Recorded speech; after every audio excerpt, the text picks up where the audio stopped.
Half-Life arrived in 1998 with the confidence of a game that does not need to announce itself. It simply begins, not with a heroic briefing, not with a cinematic montage, not even with a declaration of war. It begins with a commute. You stand on a tram that glides through a research facility whose sheer banality feels like a dare: fluorescent lights, warning signs, uniforms, access scanners, idle machinery. It is an unglamorous start, and that is precisely the point. Half-Life does not build suspense by telling you that the world is about to end. It builds suspense by letting you inhabit a world that looks like it has rules, budgets, and safety training. When catastrophe finally erupts, it feels less like a level transition and more like a workplace becoming unrecognizable in real time. That sensation, the collapse of the familiar into the impossible, without ever breaking the first-person viewpoint, was not an accident of style. It was the result of a development philosophy that treated immersion as an engineering problem, narrative as level design, and pacing as something the player should own. The origin story of Half-Life is inseparable from the origin story of Valve itself. The company was founded by Gabe Newell and Mike Harrington, both veterans of Microsoft, who left a secure world of large teams and reliable schedules to build a studio with a simple hunger. They liked developing software, they liked good working environments, and they liked games. So they wanted to put those elements together and ship a product. The early days do not read like a romantic myth of starving artists. Valve was self-funded, and that gave them a rare combination of freedom and pressure. Freedom because they could make costly decisions without begging investors. Pressure because every extra month of development was personal, tangible, and expensive in the most immediate sense. In Jeff Cayley's behind-the-scenes account, the office atmosphere in the final stretch is sketched as a corridor full of gunfire and growls coming from playtests, a ritual meeting at 4 o'clock, and a team measuring time in exhausted loops through the entire campaign, searching for bugs that could break the experience. The image is almost comically domestic, a headcrab piata hanging from the ceiling, waiting to be smashed only when the game finally goes gold. Yet behind that image is a studio learning, in public and in panic, how to build something that did not exist before. To make that leap, Valve needed technology, and they needed it quickly. They were not going to build a full engine from scratch.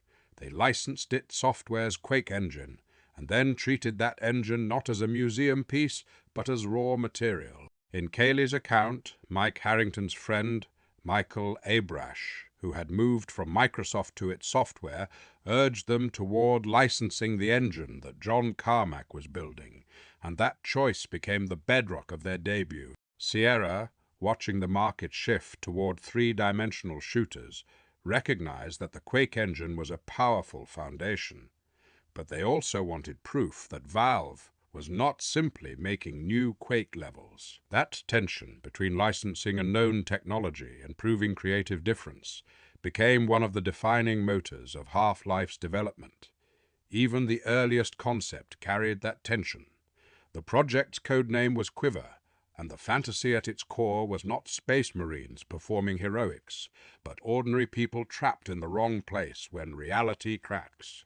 In Cayley's description, one of the first inspirations brought up in brainstorming was Stephen King's novella The Mist, specifically the idea of an incident at a secret facility that releases a fog bank full of monsters. The grocery store setting from King's story was discarded, but the parameters remained: a contained location, escalating dread, and the sense that the horror is not supernatural fate, but an engineered mistake. From there, Quiver morphed into Half-Life, an MIT graduate named Gordon Freeman, employed at the Black Mesa research facility in Arizona, thrown into catastrophe on an ordinary workday. It is telling that even in this early summary, Gordon is described not as a soldier, but as an average person who has never carried a weapon. The game's fantasy is not power, it is survival, improvisation, and the terrifying realization that the systems meant to protect you do not care if you live. That premise shaped everything that would later be praised as innovation. Half-Life was frequently described as cinematic, but its true aspiration was not cinema. Cinema traditionally takes control away from the audience at key moments. The camera cuts, the editor chooses what you see, the score tells you how to feel. Half-Life wanted the opposite, narrative events that happen while you remain in control, with your attention guided by movement, sound, architecture, and the behavior of other characters. Instead of a cutscene, you get a door that will not open until a scientist finishes panicking and fumbles with a keypad. Instead of a dramatic montage, you get a corridor where the lights flicker, someone screams behind glass, and something small and crab-like scuttles across a ceiling tile. The effect is not merely that you witness a story. The effect is that you feel responsible for surviving inside it. To understand how deliberate that choice was, it helps to imagine what the genre looked like in the late 1990s. First-person shooters were often structured like obstacle courses. Their stories were either thin or delivered in text between levels, and their worlds were usually collections of arenas. Half-Life did not abandon the satisfaction of combat, but it refused to build the campaign as a sequence of disconnected rooms. Instead, it built a facility. That decision is more radical than it first appears, because a facility implies continuity. Laboratories must connect to storage. Storage must connect to freight elevators. Freight elevators must connect to loading bays, and a loading bay implies a world beyond the level boundary. Even when the player travels through fantastical spaces later, the early logic of Black Mesa teaches you to read environments as functional places rather than themed stages. This was not an easy approach to ship, and Valve nearly failed to do it. The team wanted to release in time for the holiday season and to compete in a field defined by giants. In Kaylee's account, Sierra remembered pressure to go head-to-head with Quake 2, but by late summer of 1997, Valve recognized that hitting the holiday deadline would require major compromises. Gabe Newell described the decision as frightening because the company was self-funded and salaries were paid directly out of personal funds. Delaying was not simply a scheduling choice. It was a wager that the final game would justify the burn rate. That wager became even riskier when Valve concluded, privately and behind closed doors near the end of 1997, that much of what they had built was not good enough. They decided to throw it away. Ken Birdwell described the turmoil of that voyage of discovery, admitting they threw out almost everything, gutted levels, and removed the artificial intelligence work they had already done. In other words, Half-Life was delayed because Half-Life was not yet Half-Life. This is the paradox at the heart of the game's creation. The elements we now treat as inevitable were, at one point, precisely what had to be discovered through failure. In a traditional production mindset, scrapping a year of work is an admission of incompetence. In Valve's mindset, it became a method for finding the difference between a competent game and a transformative one. The phrase, "there was no model," in Kaylee's chapter headings is not just rhetoric. It is a practical truth. Valve was attempting to build a shooter where the player is not shuffled between levels like an actor changing sets, but carried through a continuous experience with its own internal logic. That approach has consequences for everything, from how doors open to how enemies appear to how conversations begin. When you change one piece, you often must rebuild the whole structure around it. Part of what made this possible was the composition of the team. The popular image of game development in that era often reduces studios to a narrow stereotype. Young men who have been programming since adolescence and have little life beyond the office.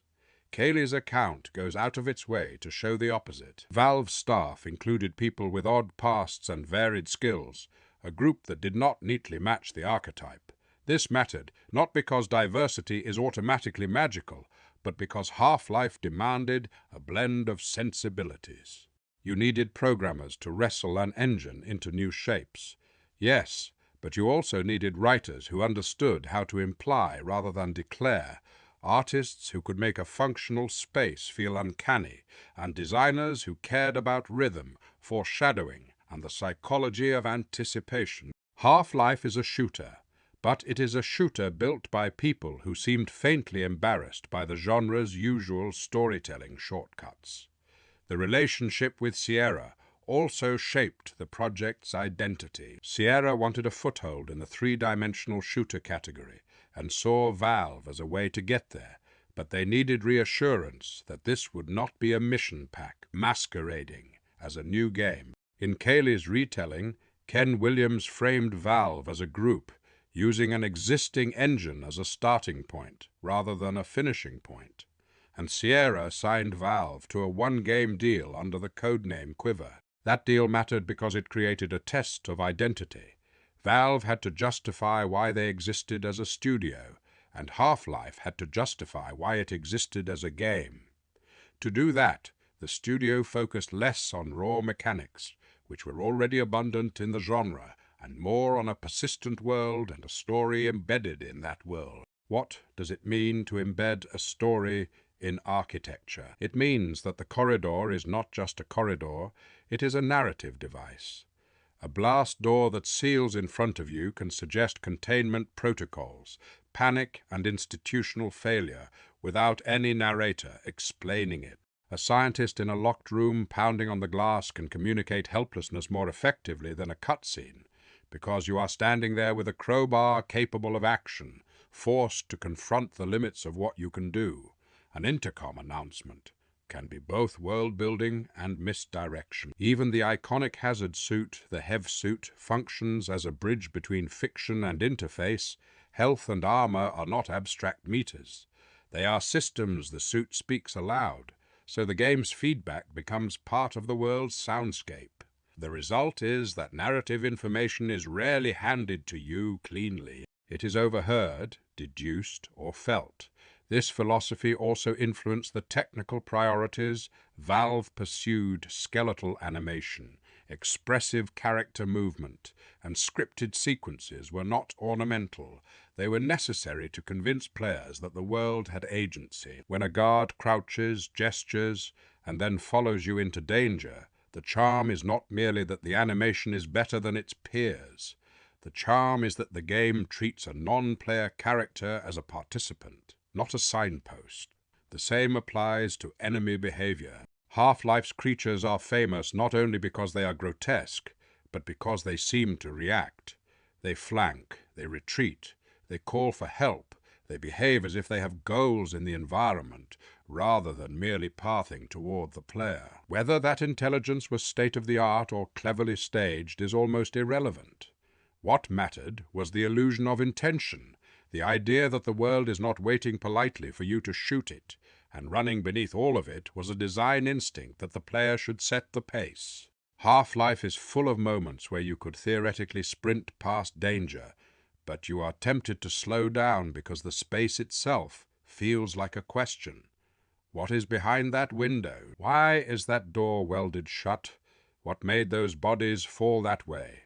The game is constantly training you to read the environment. It teaches you that curiosity is not optional. Curiosity is survival.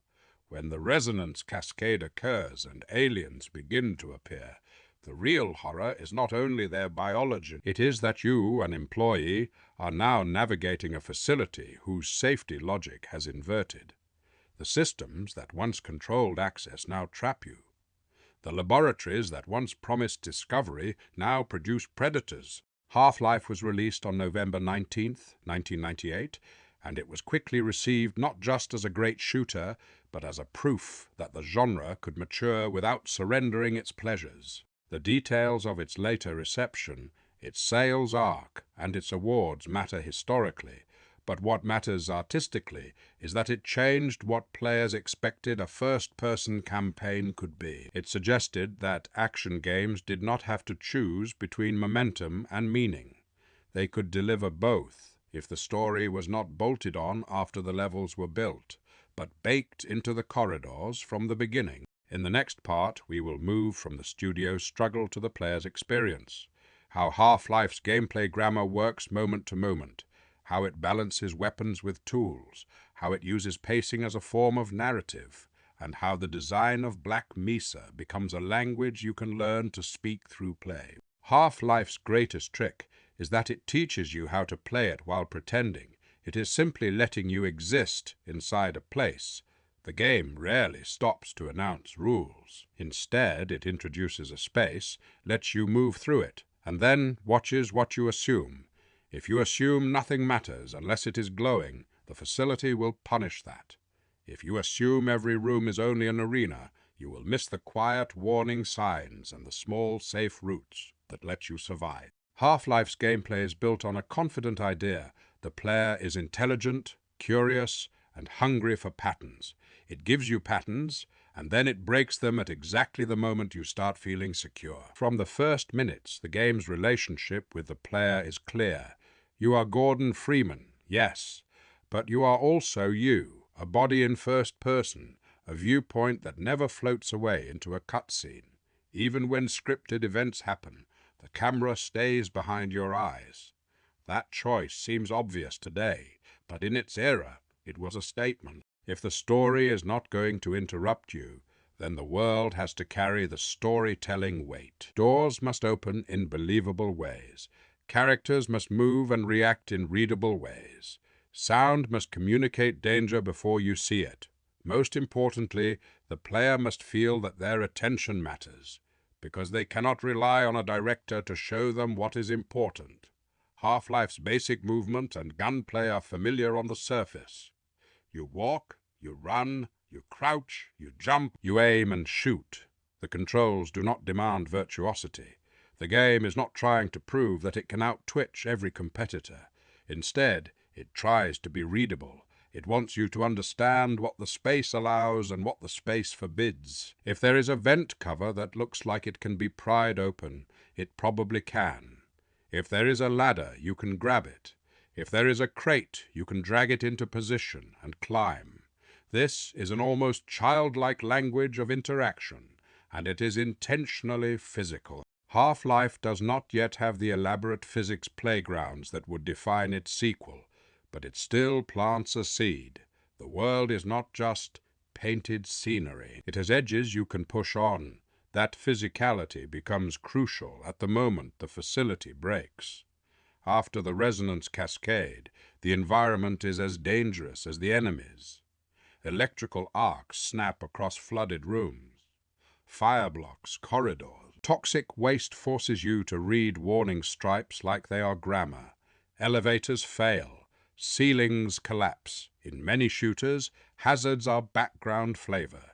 Here they are pacing devices and puzzle components. You are constantly asked, not only, can I win this fight, but how do I cross this space without being cooked, dissolved, or crushed?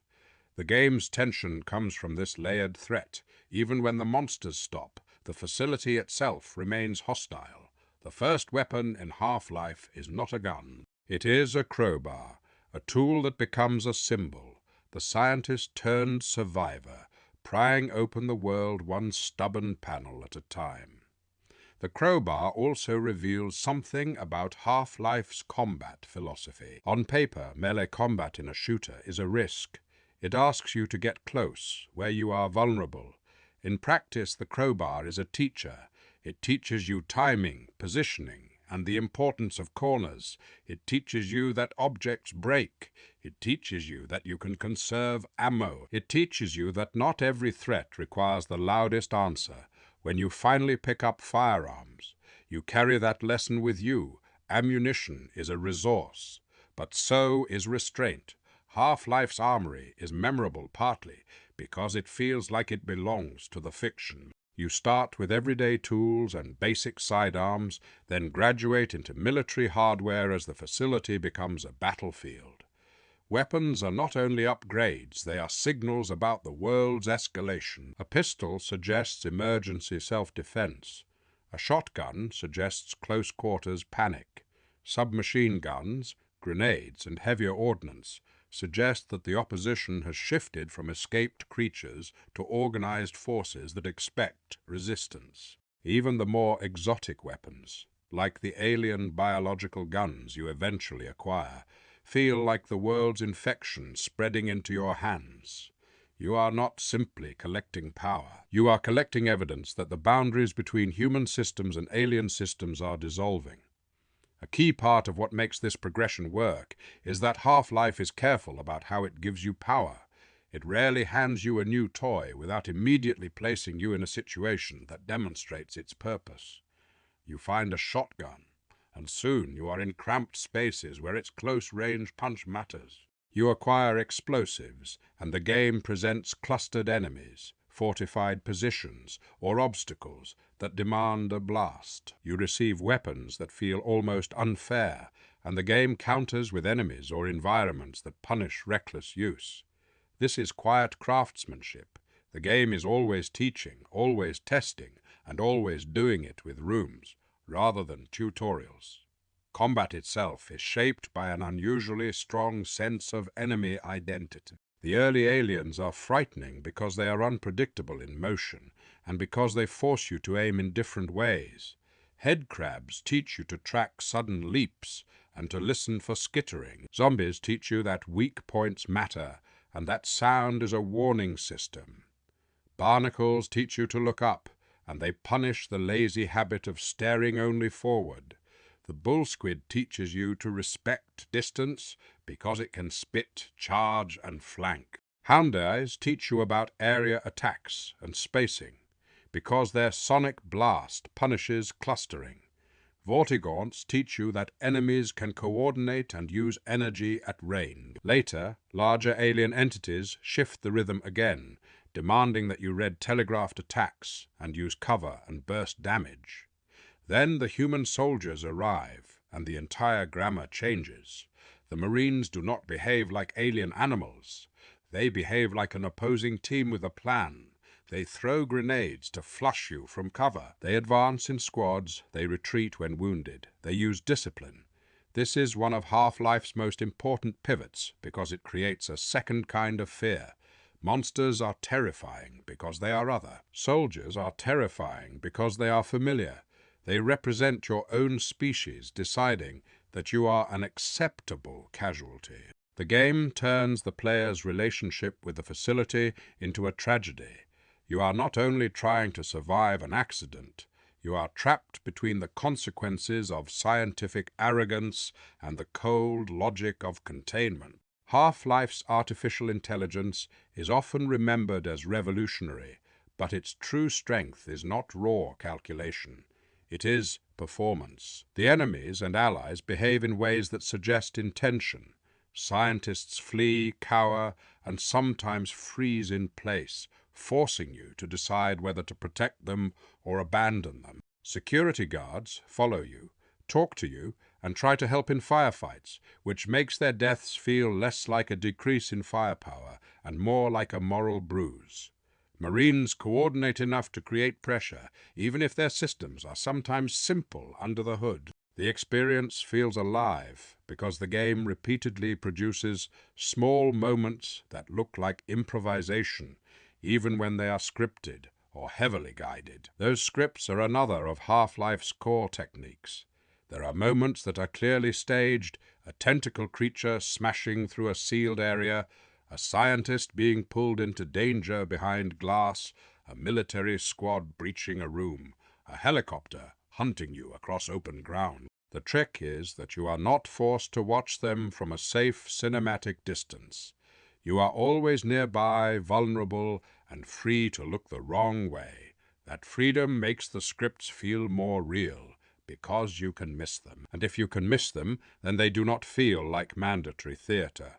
They feel like events in a world that does not revolve around your gaze, even though, of course, it is meticulously built to. Half-Life's level design supports this by using space as a form of pacing. The game alternates between tight corridors and broader areas, between loud combat and quiet navigation, between puzzle spaces and panic spaces. In a weaker game, these shifts would feel arbitrary, like a theme park ride switching tracks. Here they feel motivated by the facility's layout. You move from labs to offices to maintenance tunnels to test chambers to industrial processing areas, and each zone changes the rhythm of play. Offices are full of glass, desks, and narrow hallways, encouraging ambushes and close-range weapon choices. Industrial spaces give you high ceilings, catwalks, and machinery, encouraging vertical awareness and careful movement.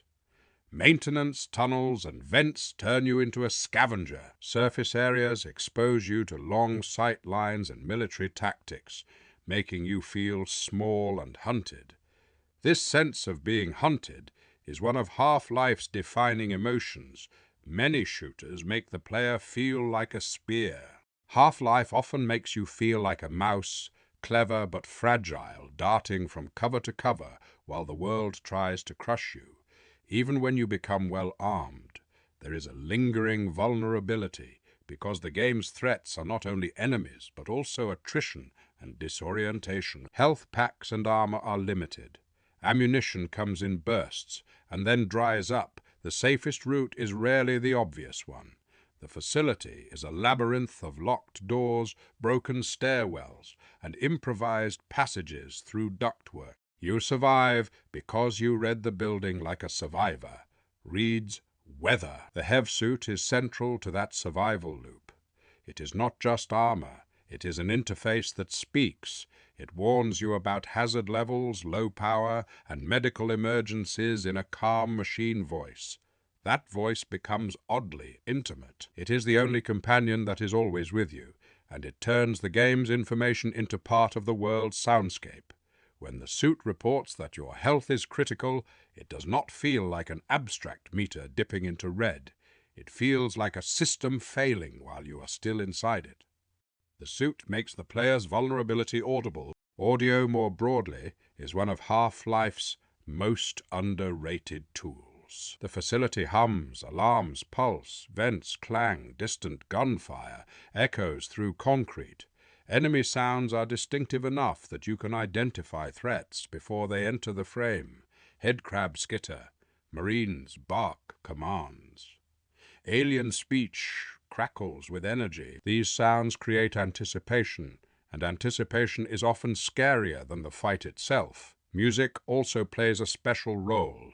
Rather than constantly scoring every moment, Half-Life uses music like a pressure valve. It appears to heighten a fight or mark a transition, then it withdraws to let ambience dominate. This restraint keeps the world feeling grounded. You are not constantly told how to feel. You are allowed to feel what the space suggests. The structure of Half-Life's campaign reinforces this theme of forward momentum. The game is divided into chapters, but it tries hard not to feel like a sequence of separate stages. You pass through loading zones, yes, but the fiction continues. A door opens into a new area, and you feel like you have simply moved deeper into the facility. This continuity matters because it turns the story into a journey rather than a set of missions. You are not clearing levels, you are escaping a disaster. The singular objective is not framed as heroic conquest. It is framed as getting out alive, and then later as doing something that might stop the bleeding of reality into the world. This forward drive is also supported by the save system. Half-Life expects you to experiment, to take risks, to poke at hazards, and see what happens. The ability to save frequently encourages a particular kind of courage. Not the courage of flawless execution, but the courage of curiosity. You can try to sprint past a turret, fail, reload, and then look for another route. You can test whether a crate can block a laser, whether a grenade can clear a path, whether a vent can be reached from a stack of objects. Each failure becomes information. The game becomes a conversation in which you propose ideas with your actions, and the world answers with consequences. Puzzles in Half-Life benefit from this philosophy. They are rarely abstract. They are built out of believable problems. Power has to be restored. Doors have to be forced open. Machinery has to be reactivated. Hazards have to be disabled. You do not solve puzzles by looking for glowing runes. You solve them by thinking like a stressed employee in a broken facility. Where would the control room be? What would power this system? How would a maintenance worker access the backside of this blockaded corridor? The puzzles are also tuned to maintain tension. They often occur under threat, or they require movement through dangerous spaces, so they are not restful breaks. They are anxiety with a solution. There is also a subtle, almost psychological dimension to the puzzle design. The game constantly alternates between offering you safety and taking it away. You find a secure room with scientists, and for a moment you breathe. Then an explosion shakes the hallway, or a door opens to reveal violence, or the military arrives and safety becomes temporary. This rhythm is not accidental. Safety makes fear sharper by contrast.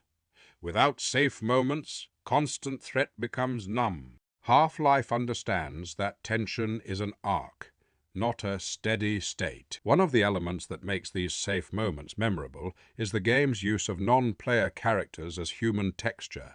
Scientists argue panic, give you small pieces of context, and sometimes lead you to supplies.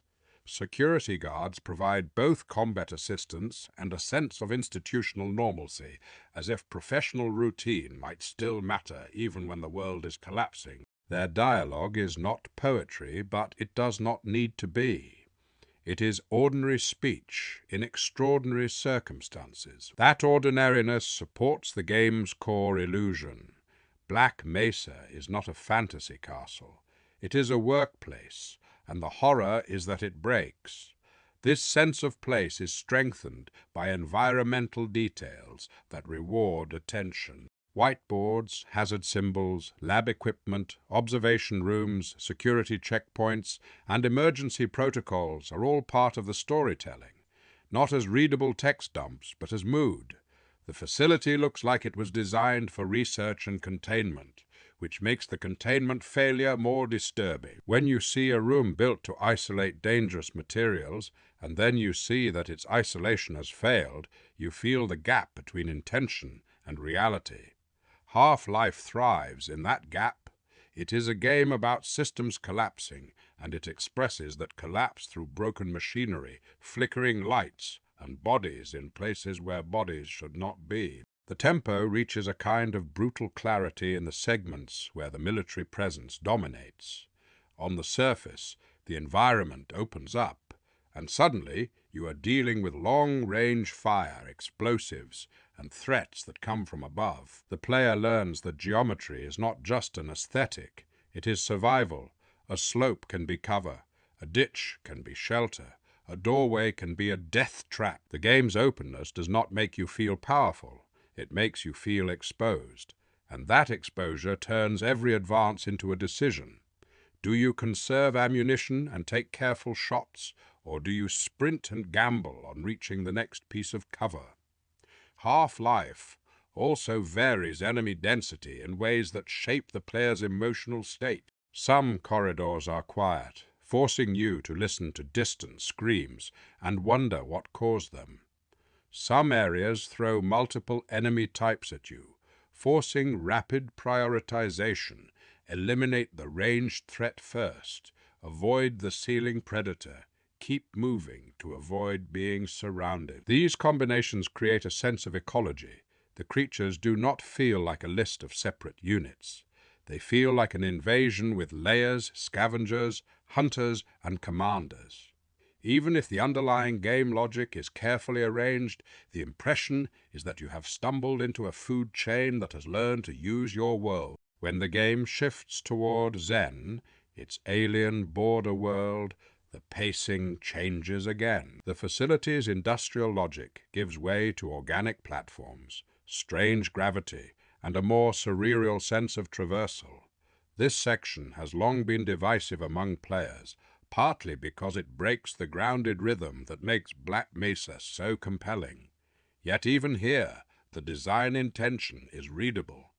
Zen is not supposed to be comfortable. It is supposed to feel like a place that rejects your assumptions. Navigation becomes less about hallways and more about spatial judgment. Combat becomes more about reading unfamiliar silhouettes and surviving in open, exposed spaces where cover is scarce. Whether Zen achieves the same brilliance as the facility is arguable, but, as a gameplay statement, it fits the story's arc. You have moved from a human system collapsing to a cosmic system bleeding through. Across all of these shifts, Half-Life's most enduring gameplay achievement is that it binds mechanics to narrative without making either feel like an accessory. Combat is not there because shooters need combat. It is there because violence is the language of both the invading aliens and the containment forces. Puzzles are not there because games need puzzles. They are there because you are moving through infrastructure, and infrastructure breaks in specific ways. Exploration is not there because it pads length. It is there because escape requires knowledge of space. The player's actions make sense inside the fiction, and that coherence is what makes the experience so immersive. Half-Life also handles spectacle with a rare sense of proportion. It gives you moments that are undeniably dramatic, but it does not rely on constant bombast. A monster smashing through a wall is memorable because it emerges from a space that previously felt safe. A squad of Marines rappelling into a room is memorable because you can hear them before you see them, and because the facility's geometry turns that arrival into a tactical problem. Even the most iconic sequences work because they are integrated into play. You are not watching greatness, you are trying to survive it. By the end of the game, the player has learned a vocabulary, how to read a room quickly, how to listen for threats, how to conserve resources, how to use cover, how to treat the environment as both weapon and obstacle. More importantly, the player has learned that Half-Life's world is consistent enough to trust, even when it is hostile. That trust is why the game can surprise you without feeling unfair. It can introduce a new threat, and you will still believe there is a way through because the game has taught you that its spaces are designed like problems, not like jokes. In the next part, the focus will shift from the feel of play to the architecture of narrative, how Half-Life tells its story without traditional cutscenes, how the Black Mesa incident unfolds through glimpses and implications, how key characters like the G-Man operate as gravitational mysteries, and how the game's factions, enemies, and themes form a coherent science fiction tragedy rather than a simple monster outbreak. Half-Life's story is often described as simple on paper. A scientific experiment goes wrong, monsters spill into a facility, the government moves to cover it up, and one unlucky researcher fights his way out. But the lived experience of the narrative is not simple at all, because the game tells it the way disasters are actually understood, in fragments, misread signals, rumors shouted across corridors, and glimpses through windows that are gone before you can fully interpret them. Half-Life is not a thriller that hands you a dossier and asks you to role-play competence. It is a catastrophe that makes you earn comprehension under pressure. The story is less a straight line than a rising wave, and you spend the entire game learning what kind of wave it is. This method begins with the most important decision the game makes about narrative. It refuses to frame you as a hero. Gordon Freeman is not introduced as a savior or even as a particularly remarkable person. He has a job. He has responsibilities. He is running late. His first task involves pushing a cart and watching other people analyze materials. The story's tone is built out of routine, and routine becomes the baseline against which everything later feels obscene. When the resonance cascade hits, the plot does not announce itself with a grand speech. The plot arrives like a scream cutting through office noise. It arrives like a safety system failing, like a door that should open refusing to, like a colleague who should help you instead turning into a hungry shape. This is narrative by violation. We understand the story because we recognize which assumptions are being shattered. Half-Life's famous opening train ride matters for the same reason. It is not exposition in the classic sense. It is orientation. you are not told about Black Mesa. You are given time to feel it. The trams, the security checkpoints, the sterile hallways, the environmental warnings, the idle scientists moving between tasks, all of it communicates that this is a place made by humans with human priorities. It is a bureaucracy of research. It has procedures and compromises. It has sections that look well-funded and sections that look patched together. It has the slightly paranoid architecture of a facility that knows it handles dangerous things, but still wants its employees to pretend everything is normal. And that is the key. Black Mesa is a story about denial before it becomes a story about survival. The people inside the facility are surrounded by instruments, protocols, and warning labels. Yet there is a persistent sense that everyone is working slightly past the point where caution is adequate. The game never needs to explain this in a lecture. You can feel it in how the world is arranged: thick glass between observation rooms and test chambers, emergency showers that imply hazards, locked doors that imply secrets. The facility's design is a confession written in concrete. It expects disaster, and it hopes that expecting it will be enough to prevent it. The resonance cascade is the moment when expectation collapses into reality. It is staged with a kind of brutal intimacy. You are not watching from a safe distance. You are in the test chamber, suited up, following instructions, doing what you are told. The experiment is presented as routine. But the moment it goes wrong, it is wrong in a way that feels cosmically rude. Physics does not simply misbehave. It revolts. Lights stutter. Equipment fails. The air seems to tear. Brief images appear that are not supposed to exist. Other places, other skies, other geometries. This is the narrative's first major revelation. The disaster is not a lab accident in the small sense. It is a breach. It is a hole punched through the border between worlds. Half-Life does not give you a full explanation, and that is not a limitation. It is a principle. Your character does not have enough information to understand what happened, so you do not either. Instead, you piece it together from the behavior of systems and the scraps of dialogue you overhear. Scientists talk about a resonance cascade, like it is both a technical event and an unimaginable crisis. Security personnel respond with confusion and fear. A facility-wide announcement tries to maintain calm with the kind of rehearsed tone that assumes emergencies remain inside the boundaries of procedure. That announcement becomes darkly ironic as the situation grows beyond anything procedure could contain. The early story is about immediate aftermath. Survivors, fires, broken corridors, and a sudden invasion of organisms that behave like a nightmare's biology lesson. The headcrabs are one of the most effective narrative devices in the game because they are so viscerally legible. They do not represent distant, abstract, alien threat. They represent the intimate horror of being turned into something else. A headcrab does not simply kill. It repurposes a human body, turning an employee into a shambling weapon that moans with a voice that still sounds, vaguely, like pain. This is the moment. The story declares its stakes in flesh. This is not about losing the facility. This is about losing people in the most degrading way imaginable. As the player, you meet scientists and guards who are, in their small ways, trying to still be employees. They talk about getting to the surface, about reaching certain sectors, about finding radio contact or evacuation routes. Their practicality is heartbreaking because it suggests their minds are clinging to the shape of a solution they understand. But the game constantly undermines that hope. Doors are sealed, routes are blocked, communications fail. The narrative keeps forcing you through maintenance routes, vents, and improvised paths. Not because the designers want variety, but because the story is about being pushed out of normal channels.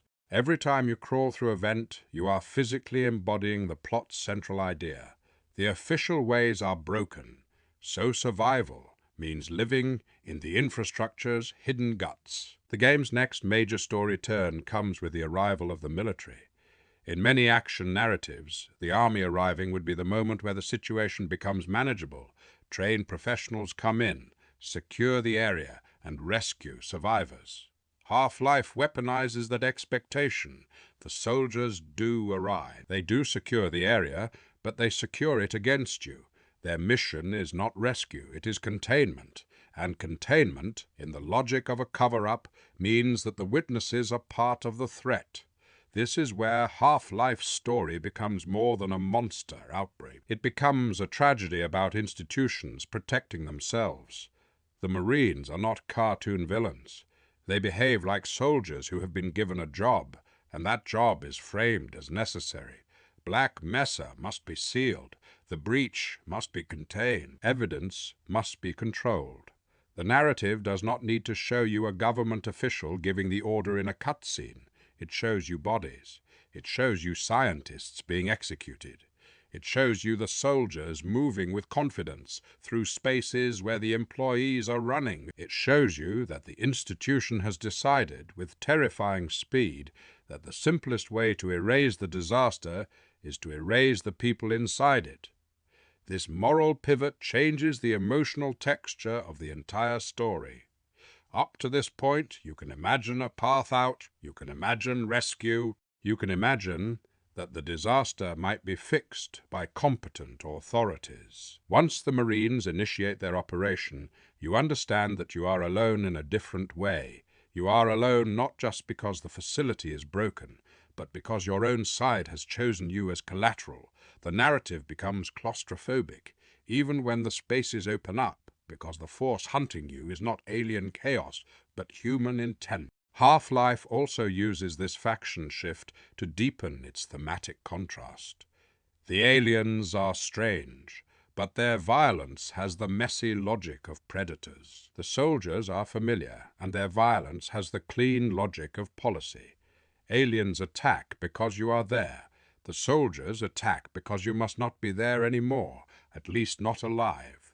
This turns your journey into a cruel corridor between two kinds of threat, the uncaring hostility of the unknown and the deliberate hostility of the known. And yet, even here, Half-Life resists simple, moral certainty. If you look closely, the soldiers are also losing. Their operation is not a flawless sweep. They are terrified. They are being ambushed. They are being dragged into vents and ripped apart by creatures they do not understand. You can find firefights where they are clearly overwhelmed. You overhear radio chatter that suggests confusion and rising panic. The narrative implication is sharp. The cover-up is not only ethically rotten, it is operationally futile. The institution is trying to suppress a cosmic breach with rifles and grenades. It looks powerful, but it is mismatched. The plot is bigger than the people trying to control it. Half-Life's story is full of these quiet ironies. Black Mesa is a facility built to study and harness extraordinary phenomena, and it collapses under the weight of what it tries to master. The military is a force designed to impose order, and it becomes another chaotic element in the disaster. Even Gordon Freeman, silent and faceless, becomes a strange irony. The least socially powerful person in the hierarchy, a researcher without command authority, becomes the one person who can move through the facility with purpose, not because he is chosen by destiny in a mythic sense, but because he is the only one left who can still act. The story makes survival into a kind of accidental power. The most mysterious layer of the narrative arrives early and then keeps returning like a recurring dream. The figure often called the G-Man. He appears at a distance, watching events unfold. You see him behind glass, walking through inaccessible areas, standing in places he should not be able to stand. He looks like a bureaucrat who wandered into the wrong nightmare, but his calm suggests the opposite. The G-Man is not lost, he is observing, and his observation changes the story's meaning, because it implies that the disaster is not only an accident, it is also an opportunity for someone. Half-Life never explains who the G-Man works for, what he wants, or what his powers are. That refusal is a narrative engine. It makes him feel like a hole in the story, an absence that pulls your attention. Every time he appears, you experience a small, private uncertainty. Is he an enemy, an ally, a handler, a judge, a parasite? The fact that he does not interact with you directly for most of the game makes him even more unsettling. He does not chase you like the soldiers. He does not attack you like the aliens. He simply watches in the language of horror that is often worse than violence. It suggests control. The G-Man also reframes Gordon Freeman's silence. Gordon does not speak, and in a purely practical sense, this allows the player to inhabit him. But in the story's larger pattern, Gordon's silence becomes character. He is an object onto which others project purpose. The surviving scientists treat him as a lifeline. The soldiers treat him as a problem. The aliens treat him as prey, and the G-Man treats him as an asset. Gordon is not writing the narrative with words. He is writing it by continuing to move forward. As you push deeper into the facility, you encounter evidence that the alien presence is more organized than it first appears. The early creatures feel like wildlife, but later you see signs of structure, aliens that look like they belong to a hierarchy, creatures that seem deployed rather than merely spilled. You also encounter moments where the aliens seem to be modifying the facility, growing organic structures into human architecture. This is a storytelling technique as much as a visual one. It suggests that the invasion is not a temporary outbreak. It is colonization. It is the beginning of the facility being transformed into something else. The narrative tension becomes increasingly geometric, two worlds occupying the same space. The human-made corridors of Black Mesa are invaded by biology that does not respect right angles. Walls become slick, lights become filtered. The familiar is overlaid with the alien, and the player moves through this overlap like an immune response failing. The facility is being rewritten. Alongside this rewriting, the player gathers a loose sense of what the event actually was. Black Mesa had been working with unusual materials, strange crystals, and experimental teleportation research. The resonance cascade is not just an explosion. It is a disruption of boundaries that allows Zen, an alien border world, to intrude. Zen's creatures spill through, and behind them is an intelligence, a force that exerts pressure through the breach. You feel this pressure in the escalation of threats, and in the sense that the invasion is not random. Something on the other side is pushing. Half-Life storytelling is particularly effective at making you feel the relationship between cause and consequence, without delivering it as a lecture. You do not need to be told that dangerous research was conducted irresponsibly. You walk through the wreckage of the research. You see the containment units, the destroyed test equipment, the dead scientists still wearing lab coats. You hear survivors mention that something went wrong and that the experiment was supposed to be safe. The gap between what was supposed to happen and what happened becomes the moral space of the story. The narrative is, in that sense, a critique of hubris, but it is not a preachy critique. It is experiential. Hubris is represented by a corridor full of bodies. As the plot tightens, you begin to see that the military's attempt to seal the facility is not only violent, but self-defeating. And that triggers the story's next directional change. The objective stops being simply escape, it becomes intervention. You start hearing about a plan to reach a satellite or a communication array to send a signal to contact outside forces that might respond differently. This send a message objective is a classic narrative structure. The lone survivor must reach the tower, activate the beacon, and hope someone hears. Half-Life uses that structure not as a cliché, but as a way to express desperation. Communication is a kind of prayer to the normal world. If you can tell the world what happened, maybe the world will remember you existed, and yet the story keeps complicating even that. The deeper you go, the more it becomes clear that external authority may not be a solution. The institutions outside the facility are implicated. The cover-up is not the soldier's idea, it is policy. So even if your message gets out, what kind of response will it invite? More containment, more erasure, more violence. Half-Life traps the player inside a plot where every path to safety passes through the machinery of control. This is why the game's final act is so important. It forces the story to move beyond human institutions entirely. Eventually, Gordon is propelled, quite literally, into Zen. This transition is narratively daring because it risks breaking the grounded tone that makes Black Mesa compelling. But in terms of plot logic, it is almost inevitable. If the breach is the problem, then you cannot solve it from only one side. If something on the other side is pushing, then stopping the push requires confronting it at the source. Zen itself feels like a dream of biology and rock, floating platforms, strange plants, luminous textures, spaces that feel less built than grown. It communicates a sense of instability, as if gravity is negotiable and materials have unfamiliar rules. This is the perfect setting for Half-Life's narrative climax because it represents the story's core fear that the universe has regions where human logic does not apply, and we have opened the door anyway. In Zen, the game introduces more overt signs of alien industry and control. You encounter structures that feel like technology integrated with organic matter, spaces that suggest transport and containment, and creatures that appear less like wildlife and more like deployed agents. The narrative implication becomes clearer. Zen is not simply a home world.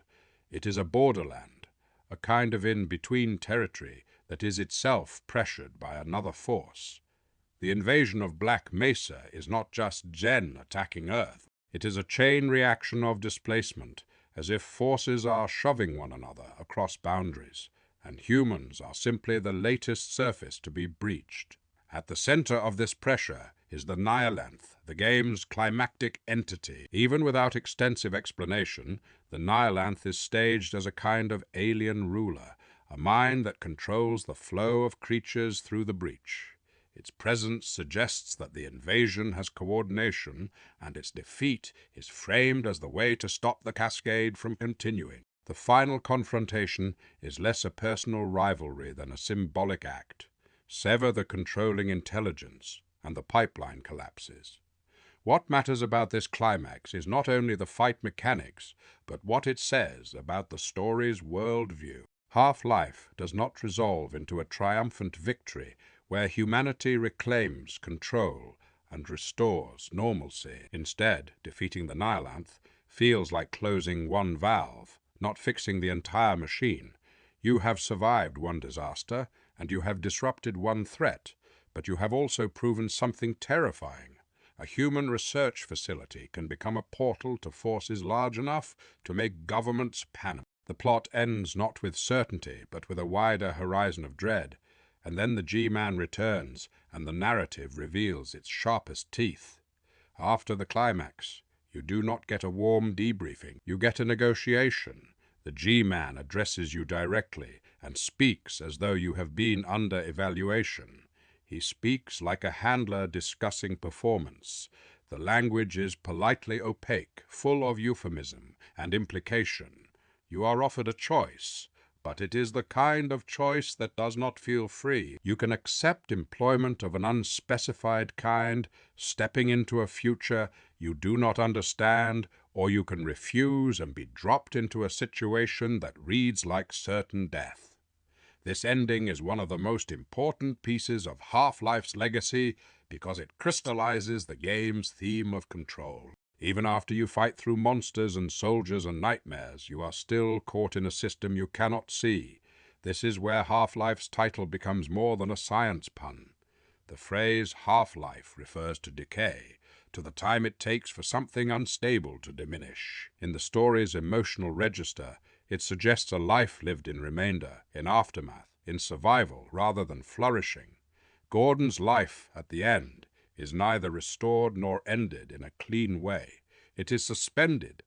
It becomes a half-life, a state of being used, delayed, postponed. The ending is not closure. It is capture. Half-Life's narrative also relies on what it does not show. There is no sweeping view of the outside world reacting. There is no montage of news broadcasts. There is no sentimental farewell to fallen colleagues. The game's scope remains claustrophobically personal. You are inside the disaster, and your worldview is limited to what you can physically reach. That limitation makes the story feel more honest. Disasters are not experienced as global narratives by the people trapped inside them. They are experienced as rooms, corridors, breaths, and the question of whether the next door leads to escape or death. This intimacy also allows Half-Life to explore a subtle kind of horror, the horror of being a witness. The scientists begging for help, the guards trying to do their jobs, the soldiers carrying out orders, the aliens acting on instincts or command. All of these are parts of a tragedy you cannot fully stop. You can save a few individuals. You can escort a guard, protect a scientist, clear a path, but you cannot save the facility. You cannot undo the cascade. The story keeps you in a human scale of agency while showing you a disaster at an inhuman scale. That mismatch produces a specific emotional flavor.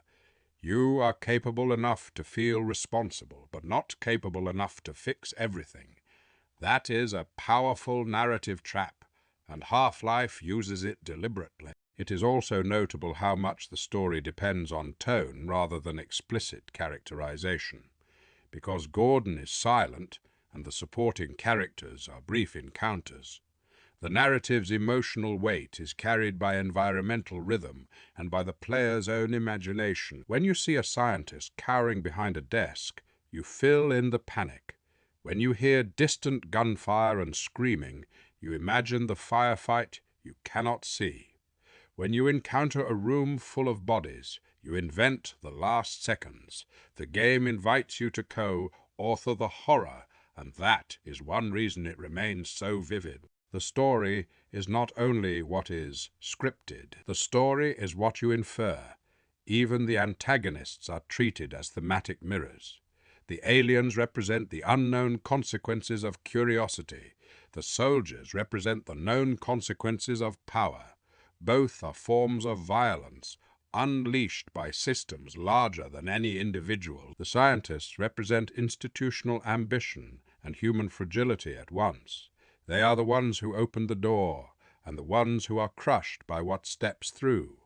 In that sense, the story is not a simple morality play about foolish researchers. It is about how complex systems create accidents, and how those accidents trigger even more complex responses. Half-Life's narrative structure is also interesting in how it uses escalation. It begins with local horror, then expands into institutional betrayal, then expands into interdimensional conflict, and finally resolves into metaphysical ambiguity. Each layer broadens the story's scope, but it never abandons the first-person intimacy that makes those layers emotionally legible. You never become a commander making strategic choices. You remain a person moving through terrifying spaces, trying to stay alive. The plot scale increases, but your experiential scale stays human. That tension is the narrative's signature. The game's writing, such as it is, understands something many stories forget. Mystery is not simply unanswered questions. Mystery is a feeling of hidden structure. The G-Man is the most obvious example, but the same technique applies to the facility itself. Black Mesa feels like it has layers you never fully access, policies, agendas, research goals, partnerships, secrets behind redacted doors. You see enough to know there is more behind the walls, and that knowledge creates unease. The player's imagination becomes another corridor, and the story uses it. This approach would become even more important later, because Half-Life's plot is not built to conclude in a neat arc. It is built to open doors. The ending is a hinge, not a period. It suggests that Gordon's story is being carried forward by forces that treat him as a tool. It suggests that the disaster at Black Mesa is not a one-time anomaly, but a symptom of a larger reality in which worlds can touch and power can be exercised across boundaries in ways that resemble bureaucracy as much as magic. At the same time, Half-Life succeeds as a complete story because it delivers a complete emotional journey. You begin in normalcy. You experience rupture. You fight through escalating threats. You confront the source. You survive, and then you are claimed. The ending is unsettling, but it is coherent with the story's themes. The game does not betray its tone for a cheap victory. It remains a story about survival inside systems, and it ends with the ultimate system closing around you. In the next part, we will expand outward from this narrative core. We will look closely at the enemies not only as combat obstacles but as storytelling devices, and we will examine how Half-Life's design choices reshape the genre's expectations. From there, we will move into the long shadow it cast, the road to Half-Life 2, the explosion of mod culture that grew from the first game, and the way Half-Life became less a single title than a platform for an entire era of experimentation. If Half-Life is a story about systems collapsing, then its enemies are the most vivid proof that the collapse is not random. They are designed to feel like consequences. The creatures do not exist merely to be shot. They exist to teach you how to move through Black Mesa, how to read a ceiling, how to read a corridor, how to manage panic, and how to interpret the invasion as something with a strange internal logic. When people talk about Half-Life's immersion, they often mean the lack of cutscenes or the continuous first-person perspective. But immersion also comes from something more mechanical and more subtle. The game's bestiary is a curriculum, and every monster is a lesson. Valve's designers articulated this philosophy in their own internal process. The Cabal method, described by Ken Birdwell, was not only a way to coordinate people, it was a way to coordinate meaning.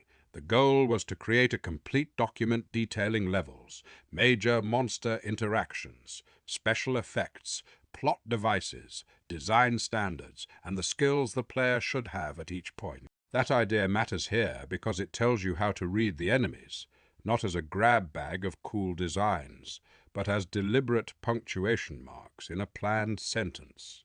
The game is constantly asking, what should the player learn next, and what creature or encounter will force that learning to happen without feeling like a tutorial. The earliest enemies are almost comically small, and that is intentional.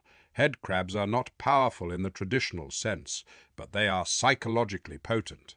They attack by leaping into your face, which means the threat is intimate and sudden. They also force you to aim downward and upward in rapid shifts, breaking the comfortable head height, targeting habit that shooters often train.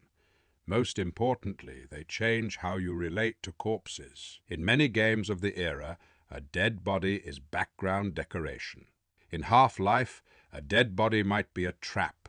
You learn to approach the lifeless with suspicion, because a headcrab can drop from a vent, or rise from a shadow, or be hiding in rubble. This creates a permanent low-grade anxiety that makes the facility feel hostile, even when it is quiet.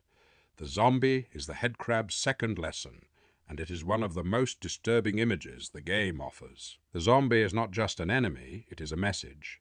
It tells you what the invasion does to people. It turns colleagues into puppets, and it does so in a way that is not purely fantastical. The zombie is slow, clumsy, often easy to kill, but it is hard to look at without feeling something like guilt. The moans and the flailing arms suggest suffering underneath the aggression, and that emotional discomfort is part of Half-Life's narrative design. The game wants your survival to feel messy. It wants you to understand that this is not a clean battle between two armies. It is a contamination of human life. Then there is the barnacle, which is perhaps the purest example of Half-Life teaching through terror. A barnacle is a stationary ceiling creature with a long tongue that drags you upward to be eaten. Mechanically, it is a simple trap, but as a design tool, it changes your posture forever. You learn to look up. You learn that ceilings are not safe. You learn that danger can be silent and patient. Half-Life uses barnacles in exactly the way a clever horror director uses darkness. Not constantly, but often enough that you never quite relax. And importantly, the barnacle is a creature whose existence makes the facility feel more real, because it behaves like a predator adapted to an environment. It is not chasing you like a video game opponent. It is lying in wait like an animal that has found a niche.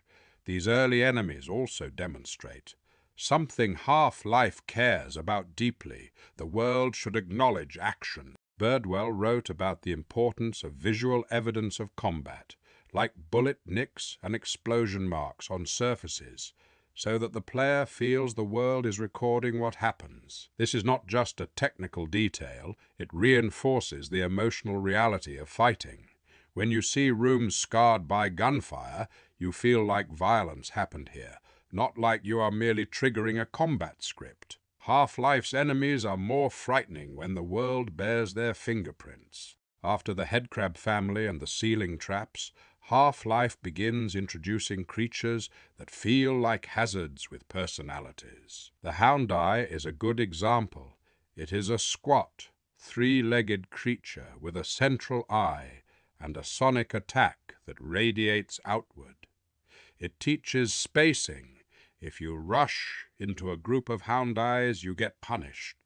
If you keep distance and prioritize targets, you can control the fight. The sonic blast also turns combat into a rhythm problem. You watch for the charge up, you move accordingly, and you learn that not all threats are solved by holding down the trigger. The bull squid teaches a different kind of awareness, the relationship between distance and vulnerability. It has a ranged spit attack, a charging bite, and a tendency to pressure you into awkward movement. Bull squids encourage lateral motion and cover use long before the military arrives in full force. They also reinforce the idea that this invasion has layers of biology.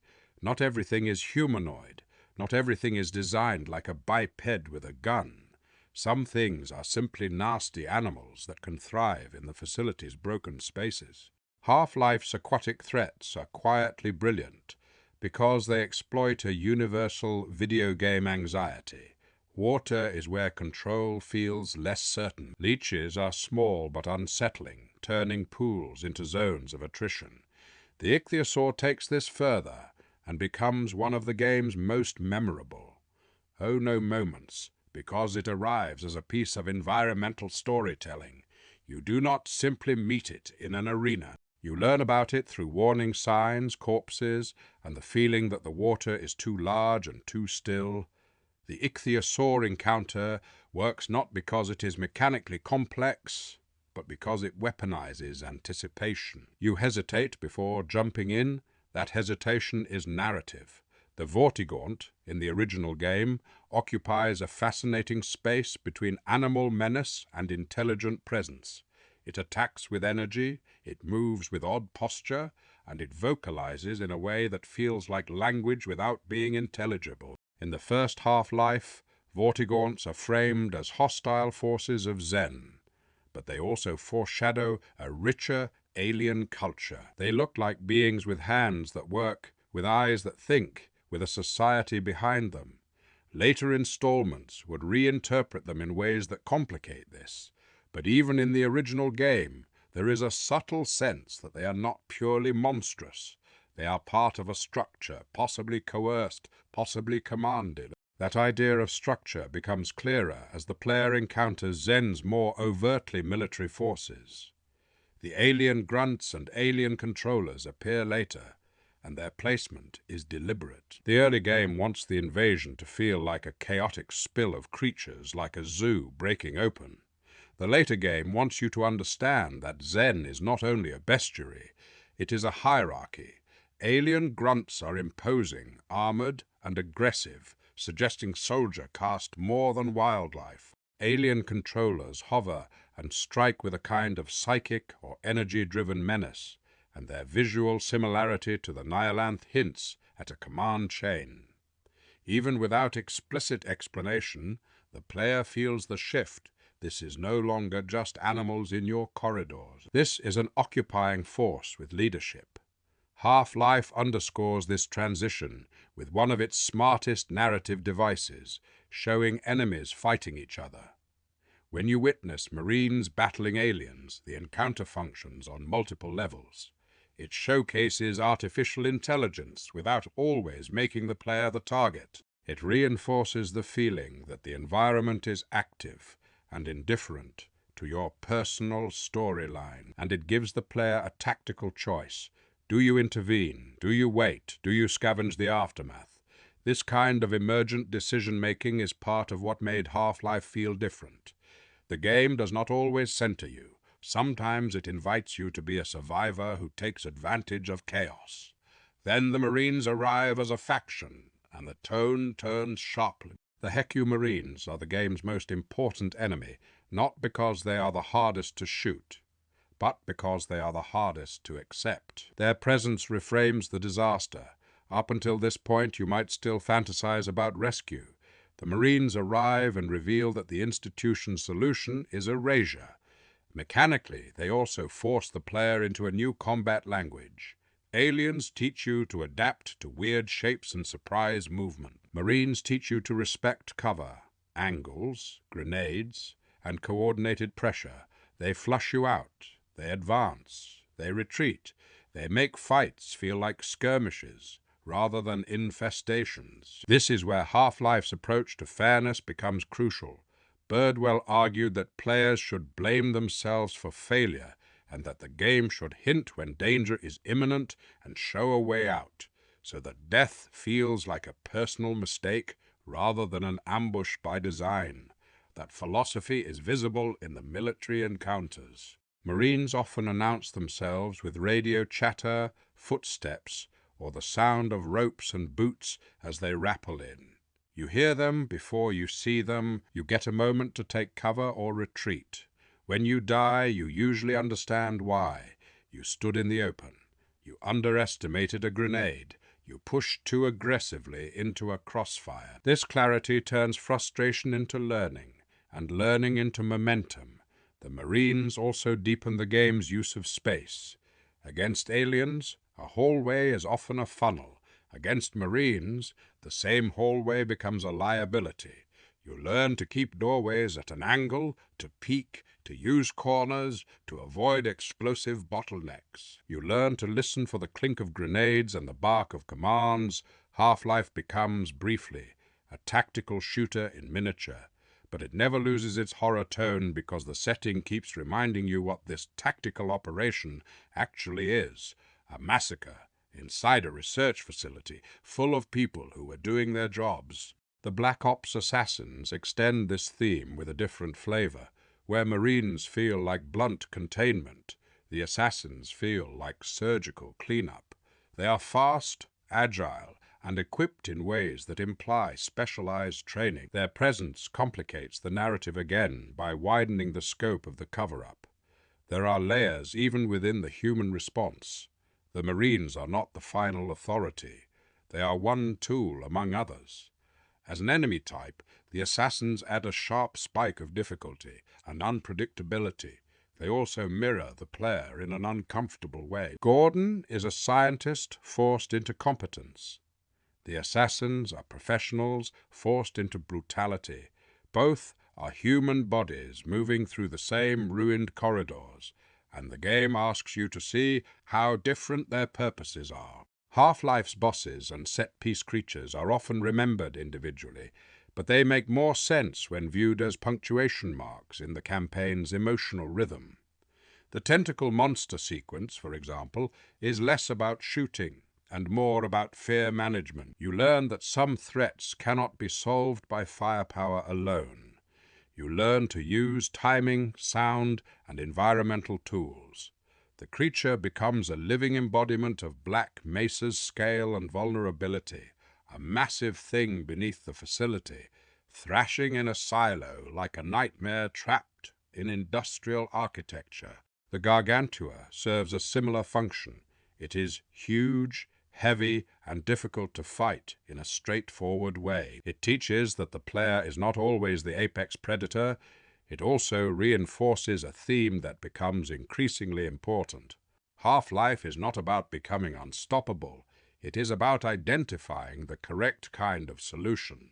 Sometimes the solution is a newly acquired weapon. Sometimes the solution is a hazard you can trigger. Sometimes the solution is to run. The Gargantua encounter is memorable because it often forces the player to consider escape and improvisation as legitimate forms of victory. Even the smaller, special enemies function like design arguments. Turrets and automated defenses tell you that Black Mesa is a place built with paranoia and security, and now those same systems can threaten you. Alien snarks, fast and swarming, create frantic resource decisions. Sentry guns and mines encourage careful observation. Each of these threats might be simple on its own, but together they create a world where danger is not only interpersonal, it is infrastructural. All of this culminates in Zen, where the enemy design attempts to shift from creatures in your world to your body in their world. The alien spaces feel less legible by human standards, and that makes every enemy feel slightly more disorienting. The controllers and grunts dominate here, pushing the invasion's logic into full view. This is an organized force, not merely a leap. And at the center is the Nihilanth, a final entity that collapses many themes into one grotesque symbol, a being that looks damaged, ancient, and furious, hovering at the heart of the breach, like a tyrant holding a door open. The Nihilanth encounter is often criticized mechanically, but narratively it is extremely effective. The Nihilanth is not a rival in a heroic duel. It is a malignant gatekeeper. Its very existence implies that the invasion is mediated, controlled, directed. Beating it is less an act of vengeance and more an act of severing. You are cutting a cable. You are shutting a valve. The game's language, even here, remains industrial. Half-Life's cosmic horror is filtered through engineering metaphors, because Gordon Freeman's entire worldview is filtered through systems, power, and containment. And then the ending returns you to the most human enemy of all, control by bureaucracy, represented by the G-Man. This is a crucial point about Half-Life's antagonists. The game has monsters and soldiers, yes, but the ultimate force is not teeth or bullets. It is agency being taken away. The G-Man does not need to chase you. He can change the rules around you. That is why he is so resonant as a villainous presence, even when he is not explicitly framed as a villain. He stands for a kind of power that is invisible until it is absolute. Understanding Half-Life's enemies this way also clarifies why they have remained iconic for so long. They are not just memorable shapes, they are memorable verbs. The headcrab leaps, the barnacle drags, the hound-eye pulses, the marine flanks, the assassin darts, the gargantua forces you to rethink what fight means. Each one creates a distinctive motion in the player's body, a distinctive change in how you hold the mouse and how you breathe. That is the secret of good enemy design. It changes the player's posture, not just their hit points. Half-Life also has an unusually strong sense of what it chose not to include. This is where cut content becomes part of the legacy. Over the years, players have discovered evidence of creatures and ideas that were planned and then removed, like Mr. Friendly and the Panther Eye. What is striking about these cuts is that many of them are not bad ideas. They are ideas that would have changed the tone or the pacing. A scavenger creature that eats corpses could have added atmosphere, but it might also have distracted from the tight survival rhythm. A stealthy alien predator could have created different kinds of encounters, but it might have overlapped with the terror already provided by barnacles, headcrabs, and the human factions. Half-Life's final roster feels cohesive partly because it is curated. The world is weird, but it is not random. It has an internal consistency that comes from ruthless selection. That ruthlessness carries into how Half-Life treated the player's attention. Birdwell emphasized that if the world ignores the player will not care about the world. This is why characters look at you, why doors open because someone is scared on the other side, why the facility responds to your violence with permanent scars. It is also why enemies are staged as part of the environment, rather than dropped in like arena opponents. You rarely have the sense that monsters spawn because you crossed an invisible line. You have the sense that they were already here, and you have stumbled into their territory. This enemy and encounter philosophy became one of Half-Life's most influential gifts to the industry, because it suggested that action games could feel authored without feeling scripted. It suggested you could build a tightly paced experience that still felt like a place. It suggested that enemy design was not only about difficulty curves, but about storytelling and psychology. And it suggested that artificial intelligence did not need to be perfect to be convincing. It simply needed to behave in ways that supported the illusion of intention. Half-Life's immediate aftermath as a franchise reinforced this in an interesting way by letting other perspectives inhabit the same disaster.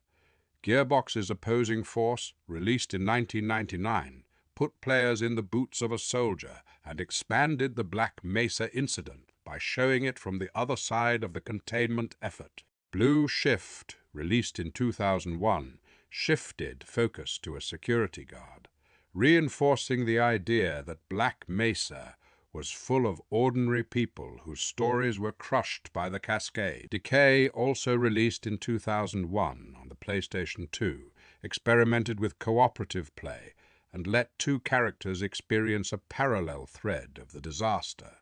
These expansions did not only add content, they validated Half-Life's world as a setting worth revisiting from multiple angles. They treated the Black Mesa incident as a historical event inside the fiction, something with many witnesses and many partial truths. Even outside narrative expansions, Valve's own releases around the game encouraged a sense that Half-Life was more than a single campaign. The game's multiplayer, while not always as culturally dominant as its single player, provided a framework for community creativity. Deathmatch maps, custom servers, and amateur experiments became part of the game's identity. Valve also shipped smaller slices and bonus content over time, including the uplink mini-campaign that many people encountered as their first taste of Half-Life. These fragments mattered because they made Half-Life feel like a living platform rather than a sealed product. And that is where the true bridge to the next era begins. Half-Life's enemies and encounters taught players how to read a world. Half-Life's toolchain and mod friendliness taught players that they could build worlds of their own. The same design logic that made the campaign feel authored also made the engine feel usable, spaces with purpose, enemies with verbs, encounters with rhythm. A generation of modders internalized those lessons, then bent them into new forms, sometimes into entirely new genres. The crowbar and the hazard suit became symbols not only of a story but of an invitation. Come inside, look at how it works, and then try to make your own disaster. In the next part, the essay will widen into the long shadow Half-Life cast. We will move into Half-Life 2 as both a sequel and a technological statement, then into the mods that became standalone legends, the cultural myth of a third game that was never announced yet, never stopped haunting the medium, and the modern remakes and reinterpretations that keep pulling players back to Black Mesa, as if the resonance cascade never truly ended. A game does not become a legend simply because it is good. Plenty of excellent games arrive, shine brightly, and then quietly dissolve into the ever-growing archive of things people like. Half-Life became something stranger, a reference point, a shared vocabulary, a kind of landmark that later shooters could not help but orbit. It taught players to expect a world that behaves like a place, to expect a story that does not confiscate their hands, and to expect enemies whose purpose is as psychological as it is mechanical. But the most important measure of its legacy is not how often it is praised. It is how often it is used. Half-Life was used by developers as a blueprint for pacing without cutscenes, for first-person storytelling without a narrator, for environmental design as narrative structure. It was used by players as proof that they could care about a shooter's world the way they cared about a book's setting, and it was used by modders as a foundation sturdy enough to hold entirely new games. The most famous consequence of that last point is almost absurd in scale. Half-Life did not merely spawn a community of custom maps and goofy experiments. It spawned franchises, careers, and whole genres. The first wave of Half-Life modifications did what mod scenes always do at their healthiest. They treated the official game not as a sacred object, but as clay. They pulled systems apart, emphasized one piece, and then asked, what happens if that piece becomes the whole? Some mods leaned into pure multiplayer competition, sharpening the firefights into a more tactical form. Others leaned into physical comedy and chaos, turning the serious tone into a playground. Others leaned into role-play, cooperative survival, or science fiction riffs that had nothing to do with Black Mesa. A few of these projects became cultural earthquakes. Counter-Strike began as a mod for Half-Life in the late 1990s, built around a simple, disciplined idea: 2 teams, asymmetrical objectives, lethal weapons, and a round structure that makes every decision feel expensive. It is difficult to overstate how much this changed multiplayer expectations. Counter-Strike made teamwork not just beneficial, but mandatory. It made information and sound cues part of the core skill set. It made success feel like a plan rather than a spree. Valve eventually acquired Counter-Strike and hired its creators, and the mod became an official release that turned into one of the most influential competitive shooters ever made. Day of Defeat followed a different fantasy, rooted in the iconography of the Second World War, classes, control points, and a multiplayer rhythm that balanced tactical movement with frantic pushes. Like Counter-Strike, it began as a Half-Life mod and was later purchased by Valve, with the mod team hired, and the project turned into a standalone retail product. Natural selection pushed in a direction that looks almost prophetic now. It fused first-person shooting with strategy and asymmetric team roles, asking players to coordinate as both soldiers and evolving aliens. It became famous not only for its mechanics, but for its social demands. It required leadership and communication in a way that made each match feel like a small war story you could retell. These headline stories capture the scale, but they are only the tip of the mod iceberg. Cooperative experiences like Sven Co-op gave players a way to inhabit Half-Life spaces together, turning solitary survival into shared improvisation. Total conversion projects experimented with martial arts, cinematic gunplay, or elaborate new settings. Mapping culture flourished, and the tools that once built Black Mesa became, in thousands of hands, a way to build 1,000 different private mesas, labs, cities, castles, joke arenas, horror corridors, puzzle gauntlets, and impossible architecture that existed only because someone wanted to see if it could. This is one of Half-Life's most profound achievements. It normalized the idea that players could be creators at scale. It was not the first game with modding, of course, but it arrived at a moment when the audience for 3-dimensional shooters was exploding, and it provided an unusually fertile combination of tools, engine reach, and cultural momentum. Half-Life did not simply ship a story, it shipped a language. Many people learn that language by making maps, by testing scripts, by fiddling with lighting and spawn points, by discovering at 3 in the morning that an enemy placed 1 meter to the left changes an entire encounter.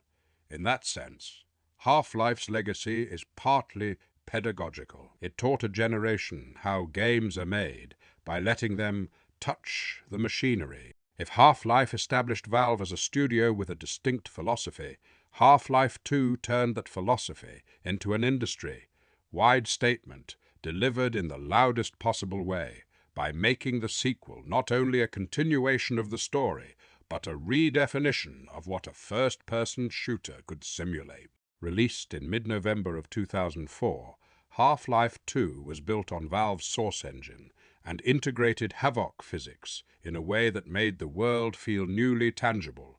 Half-Life 2 begins with a kind of reverse echo of the first game's opening. Instead of a tram ride into a workplace, you arrive by train into a city, that feels like a workplace for oppression. Instead of a facility run by human ambition, you have a world run by alien bureaucracy. The sequel setting, City 17, is a place where architecture itself seems tired, repurposed, watched. Loudspeakers deliver propaganda like weather. Civil protection stalks the streets, as if boredom has become official policy. The narrative is no longer about the sudden rupture of normalcy. It is about what happens after rupture becomes ordinary. The genius of Half-Life 2's story is that it does not try to make its new world feel heroic. It makes it feel plausible. The Combine are frightening not because they are loud monsters, but because they are quiet administrators of reality. They do not merely invade, they manage. They build systems that turn citizens into resources, cities into factories, and resistance into a problem that must be routed and documented. Half-Life 2 is, in that sense, a different kind of horror story. The first game is a disaster. The second is an occupation. The sequel also expands the cast and the emotional center. The original game's supporting characters, with a few exceptions, are fleeting encounters, frightened scientists, and guards. Half-Life 2 brings recurring allies, especially Alex Vance, who is written and performed not as a quest marker, but as a presence. She jokes, she worries, she reacts. Her existence changes the emotional currency of the narrative, because you now have someone whose survival feels personal rather than abstract. When Half-Life 2 takes risks, it can do so not only with spectacle, but with relationships. Technically, Half-Life 2's most famous magic trick is physics, but the more accurate description is consequences that you can touch. In Half-Life, the world records your gunfights with scars, but it remains mostly rigid. In Half-Life 2, objects become arguments. A cinder block can become a weapon. A board can become a bridge. A bucket can become a helmet if you are silly, but it can also become cover if you are desperate. The gravity gun, introduced early, is not just a gimmick. It is the game's thesis delivered as a tool. This world is not a painted corridor. It is a pile of objects with weight and inertia, and you may use that weight to survive. The gravity gun also solves a narrative problem in an elegant, almost invisible way. In the first Half-Life, your improvisation is largely about weapons and route finding. In Half-Life 2, improvisation becomes physical. You can create solutions by moving things.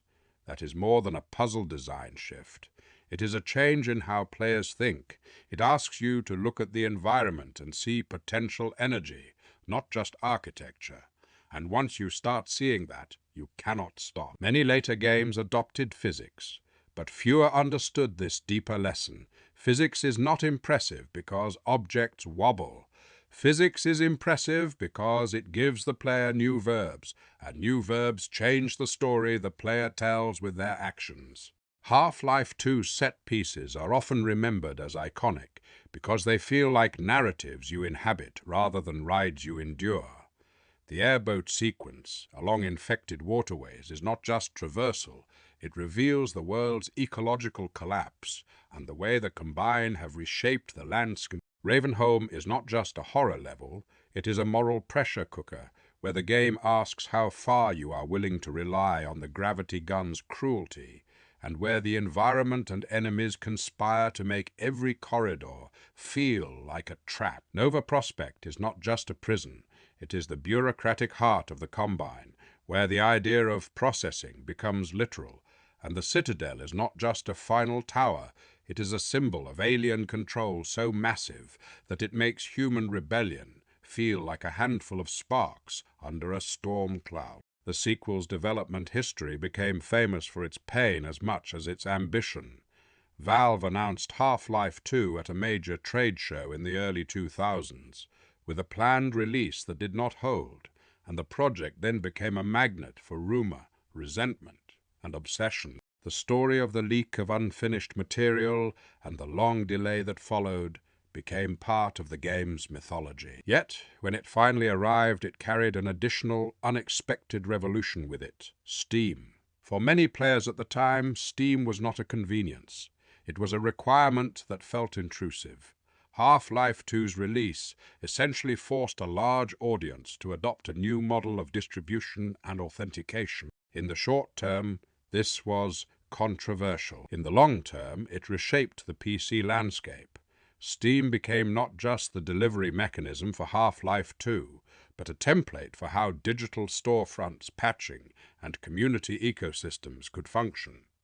Half-Life 2 did not merely sell a sequel, it helped drag an entire platform into a new era. This matters when we talk about legacy, because Half-Life's influence is often framed purely in artistic terms: storytelling, immersion, pacing. But Valve's influence was also infrastructural. The studio changed what people expected from game engines, from modding pipelines, from patch culture, and from distribution itself. Half-Life 2 was simultaneously a game and a piece of platform strategy, and it succeeded so thoroughly that it became difficult to imagine PC gaming without the ecosystem it helped normalize. Valve followed Half-Life 2 with an experiment that, in hindsight, seems both bold and cursed. The episodic model. Half-Life 2 Episode 1 arrived in the middle of the 2000s as the first piece of what was described, at the time, as an episodic trilogy. Half-Life 2 Episode 2 followed with a more expansive scope and an ending that would become one of modern gaming's most notorious cliffhangers. The episodes are important for understanding the franchise's emotional trajectory, because they shift the story from rebellion as spectacle to rebellion as consequence. Episode 1 is about the immediate aftermath of the Citadel's collapse, about escape under pressure, about the city cracking open while the Combined tighten their grip. Episode 2 expands outward into forests and subterranean installations, widening the world and deepening the lore. It also introduces the Borealis as a kind of mythic object, a ship, a mystery, a promise of technology powerful enough to tilt the war. The Borealis is narrative gasoline, and Episode 2 pours it everywhere, then lights a match, then stops. The long waiting that followed is not just a publishing gap, it is a cultural phenomenon. In the years after Episode 2, Half-Life 3 became a joke, a prayer, a meme, and for some, a genuine source of heartbreak. What makes this absence so powerful is that it was not framed as a clean cancellation with closure. It was framed as silence, and silence invites interpretation. Silence becomes a canvas. Fans built their own narratives around the absence.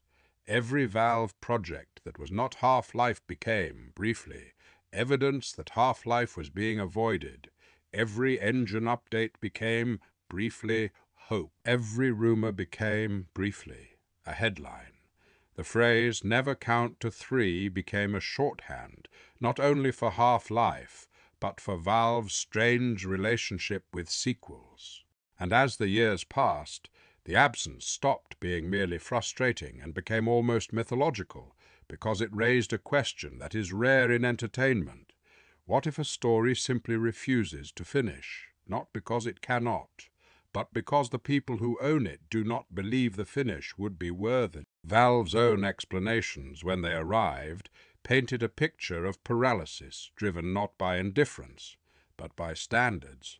There was an internal sense that simply continuing the plot was not enough. The next Half-Life needed to expand the medium the way previous entries had, a new kind of wonder, a new set of mechanics that changed how games feel, not just what happens in them.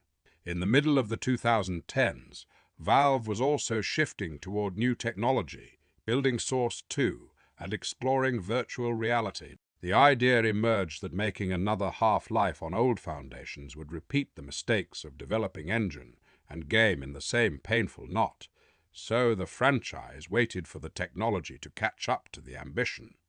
Meanwhile, the story leaked out in a different way, not through official release, but through a writer's farewell. In late summer of the late 2010s, Mark Laidlaw published a piece that many interpreted as a thinly disguised outline of the intended continuation, with names altered and the framing presented as a kind of dream letter. It was not a game, it was not canon, but it was a glimpse into what might have been, and that glimpse mattered because it provided the one thing the community had been starving for: shape.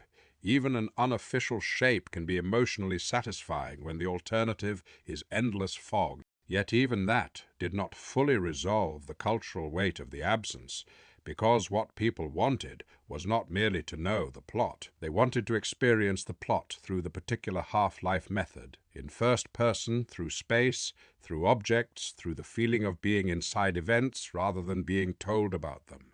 Half-Life is not a series where story is separate from play, so the story's ending could not be satisfied by a document, no matter how tantalizing. It could only be satisfied by another game. Valve did eventually return to the series. Half-Life: Alyx arrived as a virtual reality prequel in the early 20s, built on Source 2, and it carried the same design ambition that had defined the series. It treated its chosen technology not as a gimmick, but as the point. Alyx is not simply Half-Life in VR. It is Half-Life shaped around the hand. It is a game about rummaging, reloading, physically manipulating objects, and feeling the intimacy of danger when a headcrab is not a thing on a screen, but a thing leaping toward your face-sized space. It also carried narrative significance, positioning itself in the timeline before Half-Life 2, while still nudging the larger arc in provocative ways. Alyx, in hindsight, clarifies something about Valve's relationship with Half-Life. The series returns when Valve believes there is a new way to make first-person spaces feel real. Half-Life made narrative feel real. Half-Life 2 made physics feel real. Alyx tries to make presence feel real. This is a pattern, and it helps explain why the wait became so long. When the bar you set is change what players expect from the medium, you do not have the luxury of simply shipping more of the same. For better and for worse, that ambition turns time into a kind of tax. In the mid-20s, Valley of Rumors continued. But something else also happened. Valve began to speak more plainly about the unfinished chapter of the episodic plan. Around the time of Half-Life 2's 20th anniversary, Valve released a major commemorative update and a documentary that, among many other things, acknowledged and discussed the failure to ship Episode 3. That anniversary update also folded Episode 1 and Episode 2 into the base Half-Life 2 package in a more integrated way, turning the trilogy into a single, accessible entry point for new players. This is, in its own quiet way, a significant moment in the franchise's cultural story. For years, there was a difference between never-announced Half-Life 3 and never-delivered Episode 3. The first is a meme shaped by longing. The second is a specific wound shaped by a cliffhanger. By talking openly about the cancellation and the creative block that accompanied it, Valve turned part of the myth back into human scale, a story of standards, uncertainty, and the fear of making something that would not move the medium forward. And yet the myth persists, because the Half-Life community does not run on closure. It runs on possibility. Half-Life's own narrative themes almost encourage this. Gordon Freeman is repeatedly placed in stasis, delayed, suspended between chapters. The series' greatest absence is, strangely, in harmony with its fiction. The franchise is about waiting in the dark between events, about time being stolen and sold back to you. And so the waiting for a third major chapter became not just a gap in release schedules, but a kind of meta-story, the audience living collectively inside the series' own sense of suspended time. While the official series moved in rare, heavy steps, the community kept moving constantly. And this is where remakes and reimaginings become part of Half-Life's ongoing life. The most celebrated example is Black Mesa, a fan-made remake of the original Half-Life, built in the Source engine, and later released, with Valve's approval, as a commercial product. It spent years in development, arriving first as a free mod and eventually as a full release in the early 20s. Black Mesa is not merely a graphical upgrade. Its deeper achievement is interpretive. It takes the language of the original and translates it into a different era's expectations about space, pacing, and fidelity, while trying to keep the original's feeling of forward motion. It also tackles the most debated section of the original game, Zen, by reimagining it with far more scope and architectural intention, turning what many remembered as an awkward finale into a more coherent alien journey. In doing so, Black Mesa becomes a fascinating artifact, not a replacement, but a conversation between generations of design. Remakes and remasters also appear in more fragmented forms, sometimes official, sometimes community-driven, sometimes purely technical. Half-Life Source, for example, was Valve's earlier port of the original to the Source engine, an interesting historical step that never aimed to be a full reinterpretation in the way Black Mesa would. And in the Half-Life 2 space, modern remastering has taken on a distinctly contemporary flavor, ray tracing, global illumination, high-resolution texture work, and cinematic lighting, often driven by tool chains that did not exist when the game shipped. One of the most visible recent examples is Half-Life 2 RTX, a community remaster built with NVIDIA's RTX Remix tooling. It is explicitly framed as a community project and has been shown with demo material that updates the look of key chapters with path, traced lighting, and modern rendering techniques. Whether such projects preserve the original's aesthetic is a matter of taste, but their existence proves something important about Half-Life 2's enduring magnetism. People still want to revisit City 17, not only for nostalgia, but to restage its atmosphere with new technical instruments, like musicians playing an old song on newer equipment. Virtual reality has also become a parallel track of reinterpretation. Officially, Half-Life Alyx stands as the flagship, but community work has brought Half-Life 2 itself into VR through a dedicated mod that released on Steam and has continued to expand with adaptations of the episodic content. This is more than novelty. It changes how environments feel. City 17 becomes less like a level and more like a place you are standing inside. The gravity gun becomes a different kind of body language.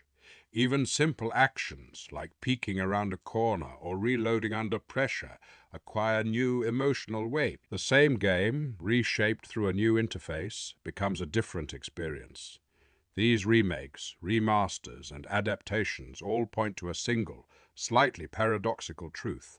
Half-Life's world is old, but it is not finished. It is continually rebuilt, both by technology and by desire. The community does not treat Half-Life as a museum exhibit. It treats it as infrastructure. It is something you can still build on.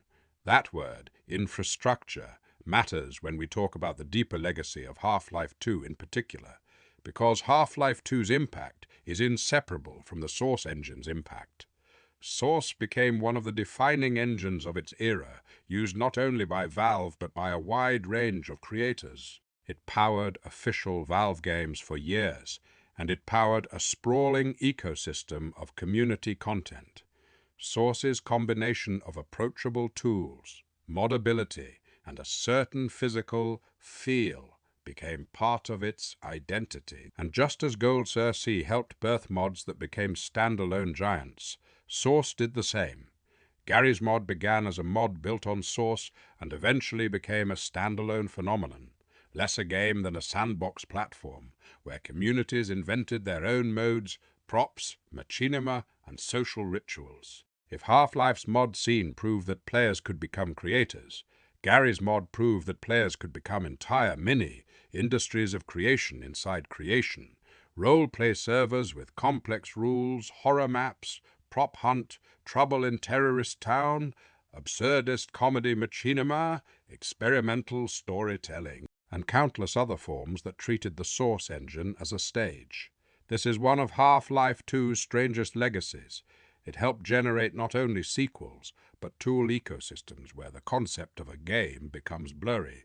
Even more traditional source mods have had rich afterlives. Minerva Metastasis, as a narrative-driven Half-Life 2 mod, became celebrated for its level design and atmosphere, and its creator was eventually hired by Valve, a perfect example of mod culture serving as a talent pipeline. In a different direction, countless single-player and multiplayer mods explored what Half-Life 2's mechanics could become when unshackled from the official storyline. Total conversions, realism projects, comedy projects, puzzle adventures, and experiments that seemed to exist purely because someone asked, "What if the gravity gun was the whole game?" Or, "What if Ravenholm was the beginning instead of a detour?" This brings us back to the eternal question. If Half-Life can be remade, remastered, modded, expanded, and translated into virtual reality, why does the absence of a third mainline entry still matter so intensely? Because Half-Life's appeal is not only its setting, it is the sensation of being inside a forward-moving mystery that respects your intelligence. Mods and remakes can reproduce pieces of that sensation, sometimes beautifully, but the official series carries a particular kind of narrative gravity, largely because of how the G-Man frames events. The G-Man does not simply leave plot threads. He turns plot threads into existential hooks. When Half-Life 2 and its episodes end on unanswered questions, they do not feel like loose ends in a normal serial. They feel like the universe itself is pausing with intention. So the wait became symbolic. It became a story about expectation in modern media, about what audiences believe they are owed, and about what creators believe they must earn before returning. It became a story about the dangers of perfectionism and the seduction of innovation. It became a story about how a company can change its own identity over time, shifting from boxed retail games into a platform holder, an engine maker, a hardware experimenter, and a curator of a storefront that reshaped its industry. And yet, Half-Life's story also shows why this waiting can produce something valuable, not because waiting is good in itself, but because the gap gives the community room to breathe and build. In the decades since the original, Half-Life has functioned as a kind of shared creative commons, with thousands of people living in its tools, its aesthetics, and its imaginary spaces. The absence of a final chapter has not killed that creativity. In some ways, it has fertilized it. Uncertainty invites invention. A closed story invites reverence. An open story invites participation. This is why the remakes and modern projects feel so emotionally charged. Black Mesa is not only a remake, it is a collective answer to a question.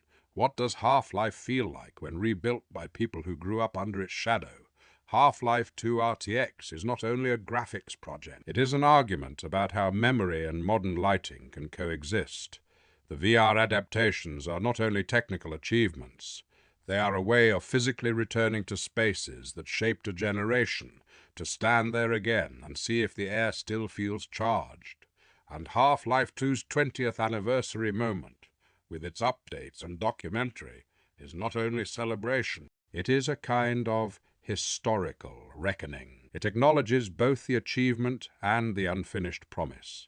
It positions Half-Life 2 not as a relic, but as a living artifact that can still be edited, commented on, restored, and represented to a new audience.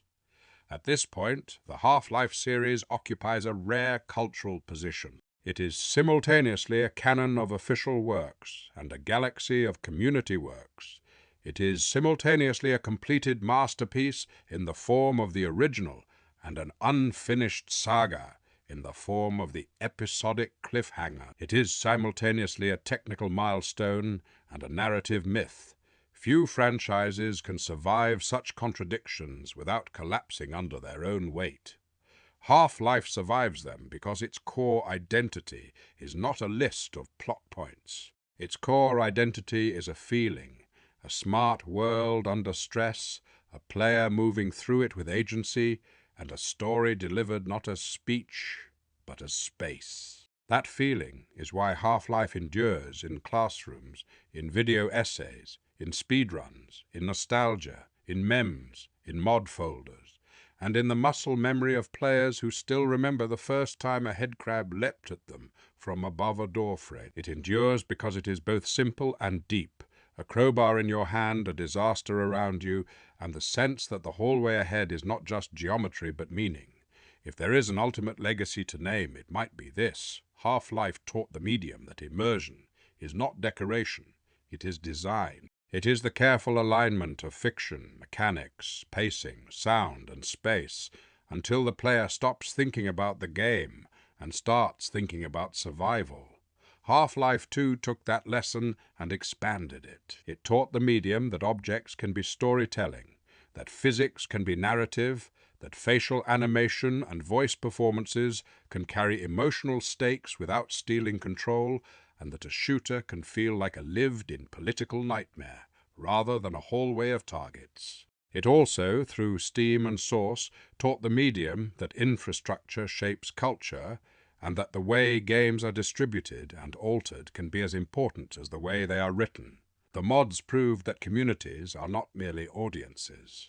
They are engines of creation, capable of turning one game into a dozen new ones, and capable of transforming a studio's release into a foundation for an era. The remakes and modern adaptations proved that nostalgia is not only longing for the past. It can be a craft practice, rebuilding, refining, reinterpreting, and sometimes arguing with the original in a loving way. And the long wait for a third mainline chapter proved something that no marketing department would ever choose as a strategy, but that culture sometimes does anyway.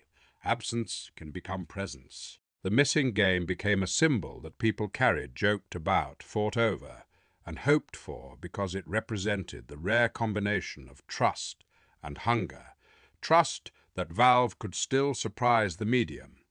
Hunger because Half-Life's world still feels unfinished in a way that matters. Perhaps the most fitting way to end is to return to the image that began everything. A quiet ride into a facility, routine announcements, fluorescent lights, and the soft implication that something is slightly wrong. Half-Life's greatest power is that it makes the ordinary feel meaningful, and then it shows you how fast meaning can become danger. Decades later, we are still walking those corridors, official or remade, flat screen or virtual reality, original texture work or ray-traced shadows, because the corridors still do what great fiction always does. They invite us forward.